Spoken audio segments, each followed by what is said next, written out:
is your mortgage rate watch for Friday, October the 8th. Well, with more news coming out about the unemployment report and it looking to be as it is slowing as far as unemployment, and that people are starting to find jobs or at least coming off of the emergency employment benefits and going back to work, it'll be interesting to see what happens from here on out. A lot of this is being pressured. As you know, we've been talking about this QE2, quantitative easing 2, by the Federal Reserve, and it all depending on what's going on with the GDP and also what's going on with unemployment.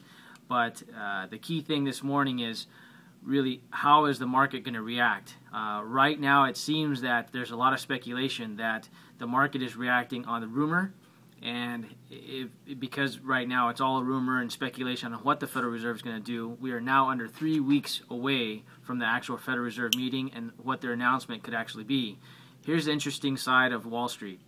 If quantitative easing is announced and it isn't the expectation that Wall Street has, bonds will suffer because they're going to have a lot of profit taking. What that means to you, the homeowner out there, is that we could see a sudden lift in interest rates, meaning an increase. If the quantitative easing comes out better than expected by Wall Street because no one knows where it's going to come in yet, then we could actually see the bonds for the homeowners out there. We could see the bonds improving, meaning interest rates could lower. Right now, what we are seeing is every time some type of news does come out, it does fuel the bond market. And if it is being overbought, meaning that low rates are lowering over excessively at this point, then we could see interest rates all of a sudden suddenly move the opposite direction. So right now it is a little bit volatile because it is just basically being paid on a day-to-day basis, depending on who speaks from the Federal Reserve, a former Federal Reserve person, Goldman Sachs.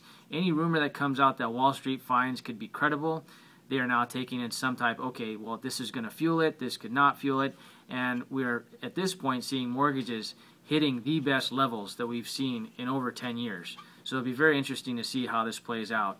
But obviously right now, quantitative easing, we're just going to keep mentioning that because obviously it's being pushed all over media.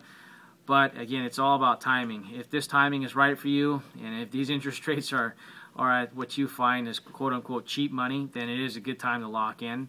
Otherwise, it may be prudent to hold off and wait to see what announcements come over the next few weeks before this actual November 2nd and 3rd Federal Reserve meeting. But it looks as though we're going to have a pretty good idea of what they're going to announce by the time the actual meeting does arrive in November. Any breaking news we'll, of course, bring to you. Make sure you follow us on our Twitter and Facebook pages, and we'll talk to you on Monday. Have a great weekend.